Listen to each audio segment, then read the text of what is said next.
attention to myself. It's been a hard few weeks for everybody. So. Hi, I'm Kathleen Livingston. I'm a student, I'm a wife, I'm a mother of 3 children, and this is my story. I moved around a lot, probably every 2 years, up until I was a young adult. My dad was in the military, so it was a small family. We were what you would call a dysfunctional family. There was always strife in the home. Parents slept in separate rooms. That was normal. About when I was 13, my father had retired from the military, and then he left us in the middle of the night. And that's kind of where it really started going downhill.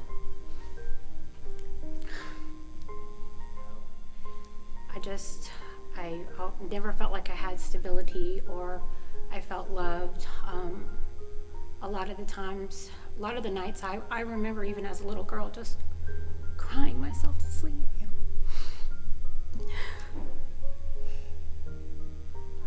And I lived with my grandparents for a year, and that was the best year.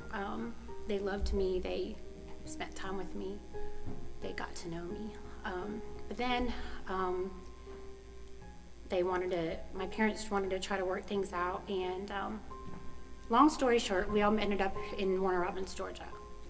And I was 15 at the time, and really, I was already using some light drugs, but around 15, my friend's aunt, she gave me meth, and I did not know that it would steal my entire teenage years. I ended up, my dad had kicked me out of the house. My dad had kicked me out of the house for a year and a half, maybe up to 2 years. I lived, just wherever I could, on people's couches, just toting my little bag of stuff around, until eventually I ended up at a homeless shelter because I had nowhere else to go. But that was really probably the best thing that could have happened to me. I finally found people that understand what I'm going through, and there's lots of little things that looking back now, that I know that the Lord was trying to grab my attention and trying to help me. It was a nighttime shelter, so they would basically, you had to leave at very early in the morning, like 4 o'clock in the morning. At the time, I had a job, a little part-time job, that I started. I think my shift started at 11 o'clock, and there was this Methodist church nearby.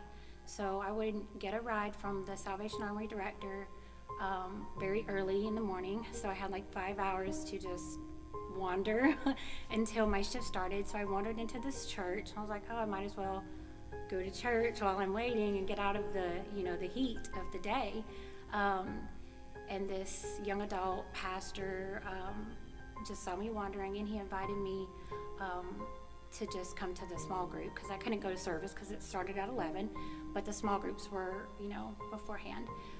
So I went in there, and when he found out that I was just getting up really early, he allowed me to come and just take a nap before everybody started coming in, and so God provided rest even then. And they had this CD rack where you can get these, checkout CDs, and I snagged one, and I started listening to this CD when I was roaming around during the day after, the shelter, you had to leave. And it was nothing like any music I had ever heard. And also a girl at work had bought me a Bible, and she gave it to me, and I was starting to read it every night before I went to sleep at the shelter. I just remember singing it with all of my heart one day, just by myself on the road, and I had an encounter with God. It's so cliche. It was like I was in darkness, and then as I was singing the song with my heart, I was actually calling on the Lord, and he heard me, and he answered my cry, and there was this light in my mind, and I felt his presence.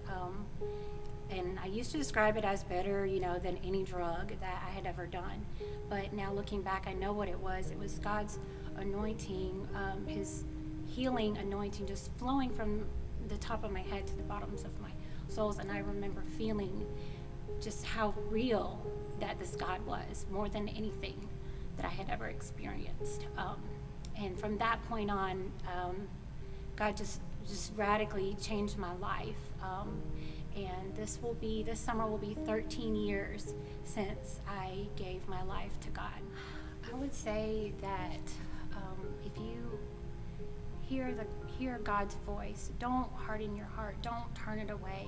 Stop and think, is this you, Lord, speaking? Because he has something good for you. He doesn't want you to be broken to the point where he doesn't want you to do it alone. I could not save myself. I could not change myself. But when I called on God and surrendered, he changed me and is still changing me. He's my anchor, and he could be your anchor too.